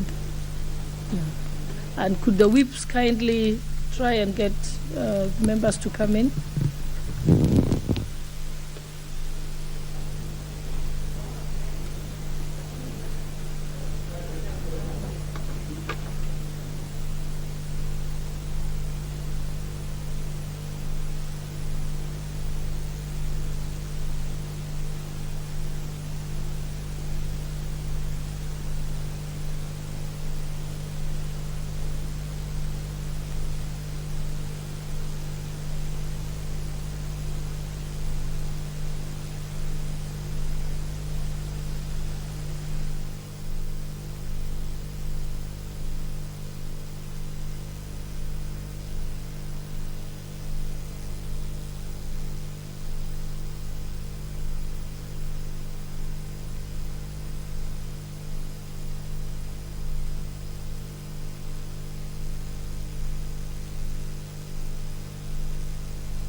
We now have a quorum, so we may proceed.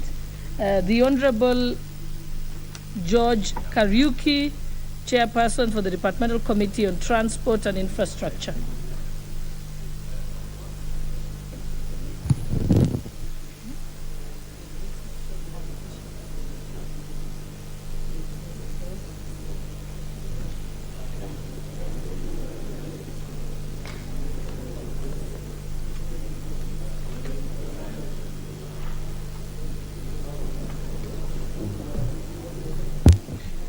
Thank you. Honorable Speaker, I beg to lay the following paper on the table of the House today, Thursday, December 1st, 2022. This is the report of the Departmental Committee on Transport and Infrastructure on vetting of following nominees for appointment as Principal Secretaries. 1, Mr. Joseph Mungai Bugwa, State Department for Roads. 2, Mr. Mohamed Daga, State Department for Transport. And 3, Mr. Shadrach Mwandime, State Department for Shipping and Maritime Affairs. Thank you, Honorable Speaker. You may proceed to give notice of motion. Honorable Speaker, I wish to give notice of motion for the appointment of Principal Secretaries, that taking into consideration the findings of the Departmental Committee on Transport and Infrastructure in its report on the vetting of nominee for appointment as Principal Secretaries, laid on the table of the House on Thursday, December 1st, 2022, and pursuant to the provisions of Article 155(3)(b) of the Constitution, approves the appointment of the following persons as Principal Secretaries. 1, Mr. Joseph Mungai Bogwa, State Department for Roads. 2, Mr. Mohamed Daga, State Department for Transport. And 3, Mr. Shadrach Mwandime, State Department for Shipping and Maritime Affairs. Thank you, Honorable Speaker.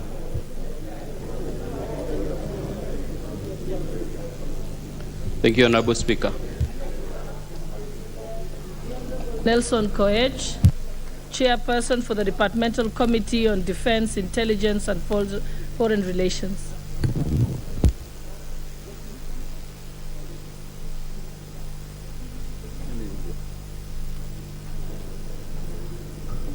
Honorable Speaker, I beg to lay the following paper on the table of the House today, Thursday, December 1st, 2022.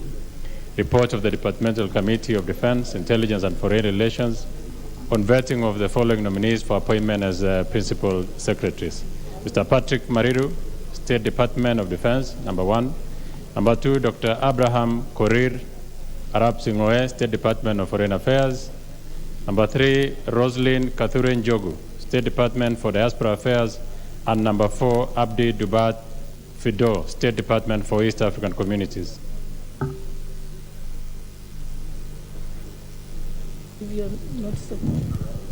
That taking into consideration the findings of the Departmental Committee on Defense, Intelligence and Foreign Relations in this, its report on the vetting of nominees for appointment as principal secretaries laid on the table of the House on Thursday, December 1st, 2022, and pursuant to provisions of Article 155, sub-Article 3B of the Constitution, approves the appointment of the following persons as principal secretaries. Number 1, Patrick Mariru, State Department of Defense. Number 2, Dr. Abraham Kipkorir, State Department for Foreign Affairs. Number 3, Ms. Roslyn Jogu, State Department for Diaspora Affairs. And number 4, Mr. Abdi Dabat Fido, State Department for East African Community Affairs. Thank you, Madam Speaker.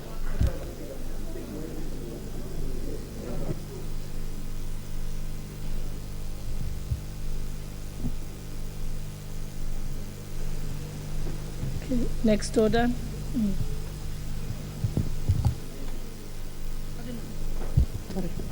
Order number 13, the Independent Electoral and Boundaries Commission Amendment Bill, National Assembly Bill number 42 of 2022, second reading.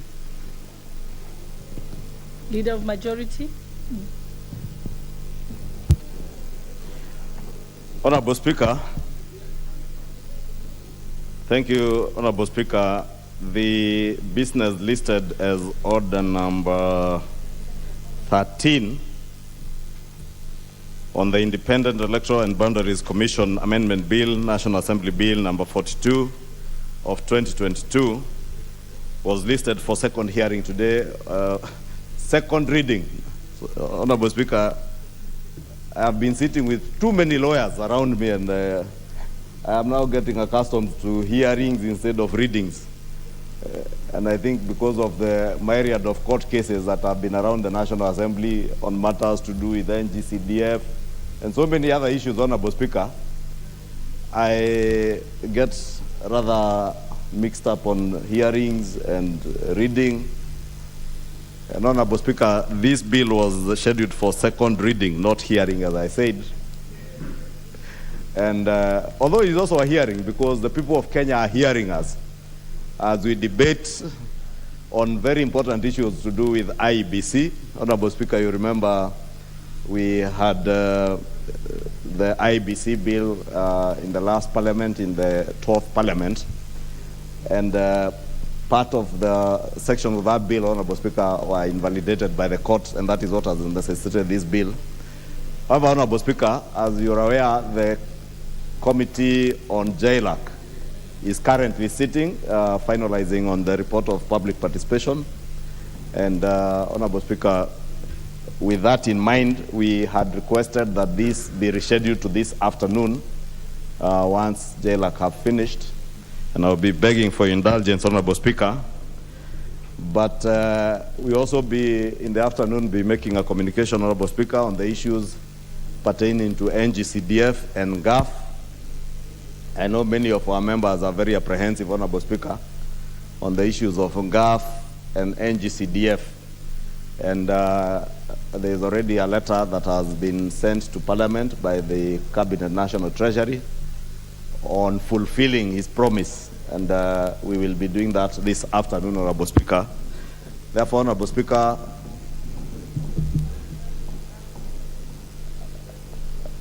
Honorable Speaker, you know, my good friend Millie Odhiambo is shouting something from her seat which I cannot hear clearly. And she seems to be advising on GAF and NGCDF. So we'll be making that communication this afternoon, Honorable Speaker. And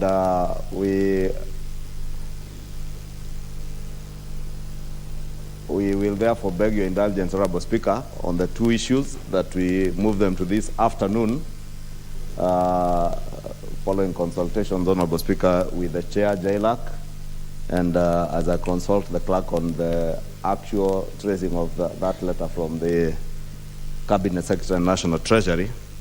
Honorable Speaker, but this bill is very important, and I will beg members to be available this afternoon, because the bill, Honorable Speaker, you are aware, the President has already exercised powers that are bestowed on him in line with the IEBC Act.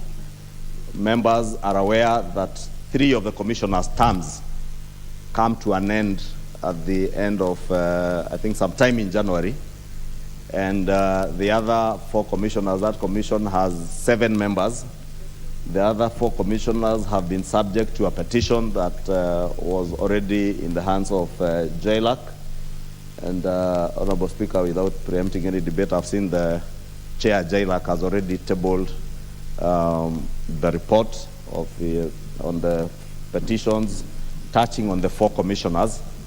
And therefore, there is that imminent risk, Honorable Speaker, that the country would runs the risk of running without a commission. And that's why it's very important that we expedite with this IEBC bill before we proceed on recess, to allow the Senate time to also consider it, because it's also a bill that touches on counties, because elections in this country are held or presided over by IEBC, both from MCA, senators, governors, all the way to the National Assembly and the presidential elections. And of course, there will be by-elections that are due to be coming, Honorable Speaker. Some, I think, as early as next week. Others, I don't know if there were some in January. But anything could happen, Honorable Speaker, and to occasion by-elections. And therefore, the country cannot operate without a commission. And with the 3 commissioners' term coming to an end, the other 4, that being in the hands of this assembly, their fate, and should anything be decided that is adverse, then we run the risk of being without a commission. And that's why, Honorable Speaker, we are begging that members be available this afternoon to be able to consider that bill, even as we appraise you on the other very important issues. And of course, there is also the issue of the principal secretaries.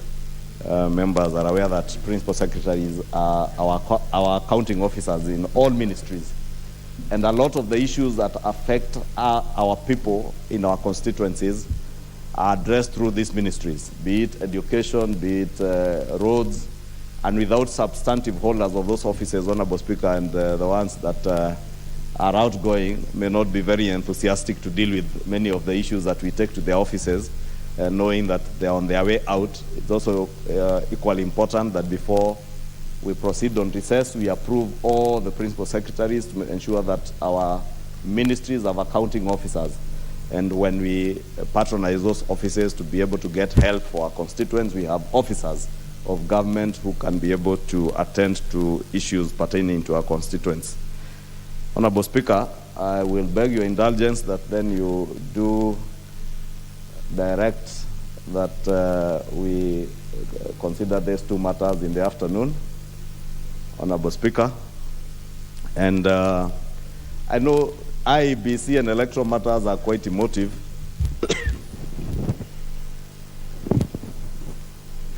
Thank you, Honorable Speaker. I was saying electoral matters are quite emotive. But as responsible leaders in this country, we must ensure that all our institutions, from IEBC to the other constitutional commissions, are well resourced, they are well curated, and I must commend the committees that have been working to ensure that we achieve these objectives. Even the Committee on Finance, I'm aware, are working on the Commission for Revenue Allocation, as I commend the leadership even in the minority, because they worked very hard over the weekend to ensure that the Commission on Revenue Allocation is also curated. Honorable Speaker, with your indulgence, I beg to ask that you do direct that this business goes to this afternoon. Thank you. Thank you. I have agreed that order number 13 we step down to later this afternoon. Honorable Leader of Minority, you can't shout, so I will ignore you. You haven't pressed the intervention button. I will give the floor now to Honorable Kareke Mbuki, the chairperson for the Committee on Tourism and Wildlife. Yes. Thank you, Madam Chair. Madam Chair, I beg to lay the following papers on the table of the House today, Thursday, December 1st, 2022. Report of the Departmental Committee on Tourism and Wildlife on the vetting of the following nominees for the appointment as Principal Secretaries. 1, John Olortua, State Department for Tourism, and 2, Ms. Selvia Kioro, State Department for Wildlife.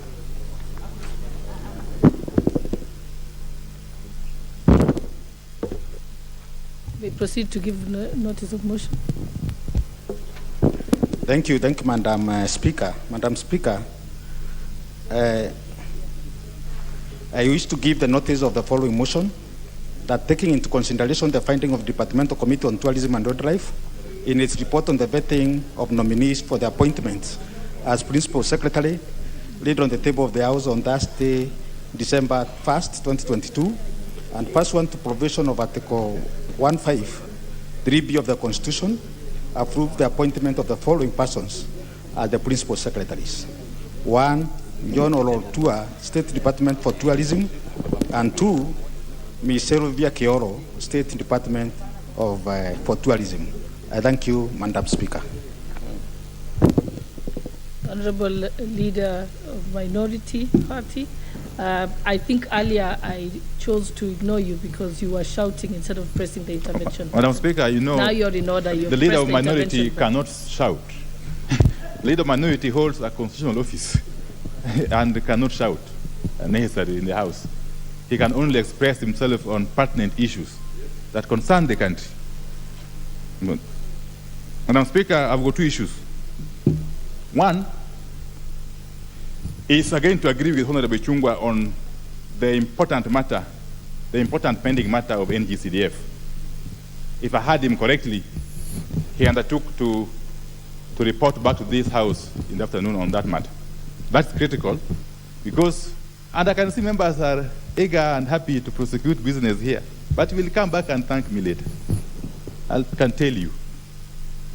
You will come back and thank me that if this matter of NGCDF is treated in the casual manner we are treating it, you will thank me. Yes. This is a matter that has got the potential of sending nearly 90% of us home come 2027. And you see my friend, the Honorable Mbuki, who is my age mate, he knows very well that that issue has been very instrumental in making us come back here a number of times. But that's another story. Madam Speaker, and therefore we shall be waiting eagerly, very, very eagerly, to hear what the Leader of Majority has to say on that very important issue. Because if we make a mistake, and let me repeat this, members, if we make a mistake of leaving this House this evening on a recess without getting and checking when the money is going to hit your accounts in the constituencies, then you are dead and buried. Literally speaking, Madam Speaker. And that's a very serious issue, Madam Speaker, and I'm sure wherever he is that is responsible has heard us. You know, I've seen this House positions change. And Madam Speaker, you've been with us here. In this House, positions have changed.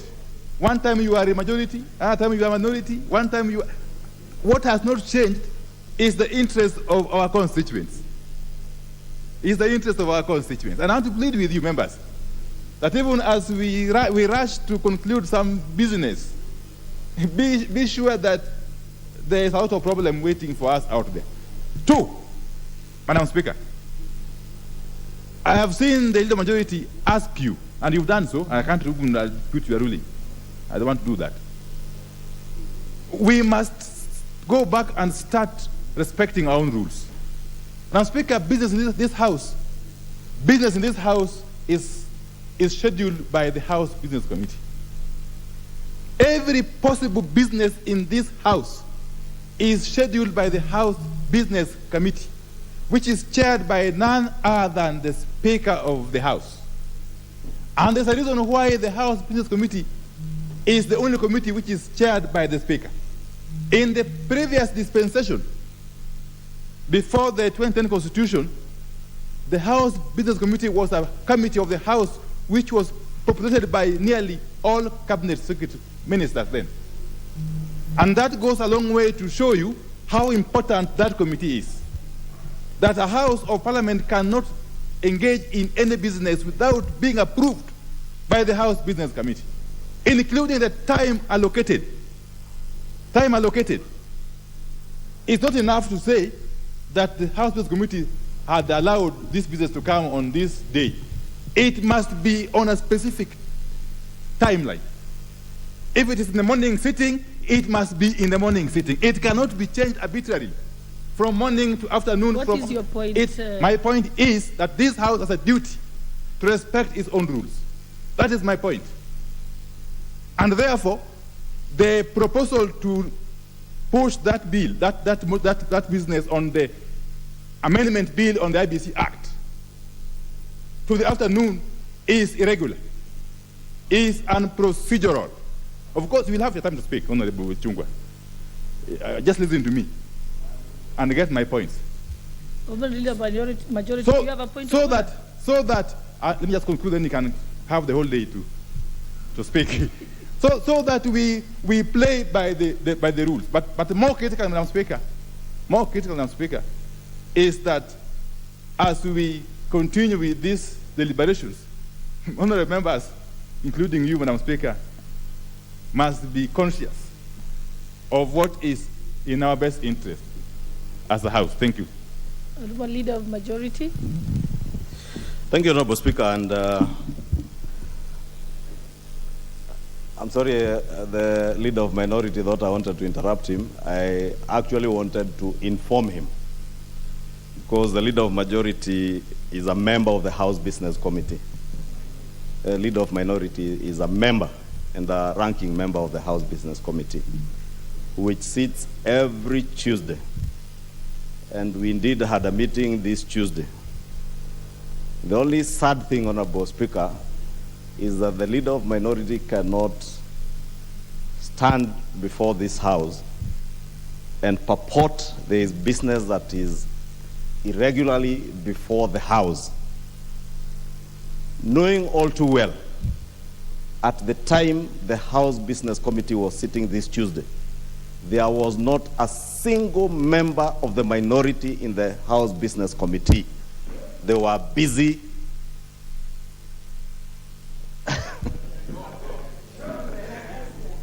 you know, I do want to say, Honorable Speaker, that they were busy with their party leader planning on rallies, that they wanted to hold rallies, I don't know, to protect who, against what.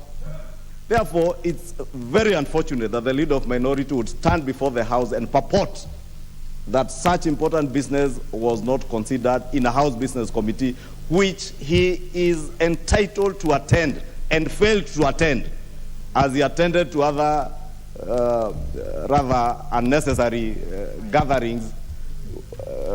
And I want to encourage the Leader of Minority, with all due respect to the Leader of Minority, when you are elected by the people of Gunja, and when all leaders in the minority are elected to represent their people in this House, you are elected to come to this House and represent your people.